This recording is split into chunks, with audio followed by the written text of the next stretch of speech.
பாஜக முன்னாள் மாநில தலைவர் அண்ணாமலை வரும் சட்டமன்ற தேர்தலில் போட்டியிடுவது குறித்து தீவிர ஆலோசனையில் ஈடுபட்டுள்ளார்.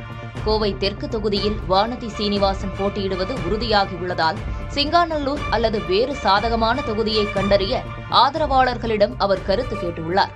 கட்சி தலைமை அறிவுறுத்தினால் போட்டியிட தயார் என ஏற்கனவே கூறியிருந்த நிலையில் தற்போது அவர் தேர்தல் களமிறங்குவது உறுதியாகியுள்ளது.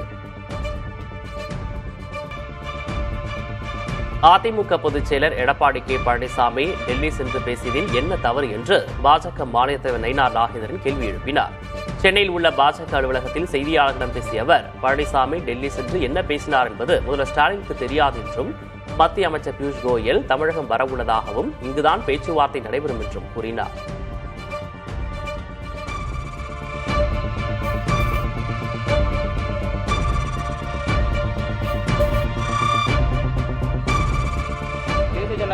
டெல்லிக்கு போறாங்க, அதுல என்ன தவறு இருக்குங்க? இதுல என்ன தவறு கண்டுபிடிக்கிறாங்க? இன்னும் பேச்சுவார்த்தை எதுவுமே நடத்தல. டெல்லியில போய் எந்த பேச்சுவார்த்தை நடத்தல. போயிட்டு வந்திருக்காங்க. எதுக்காக போனாங்கன்னு தெரியுமா?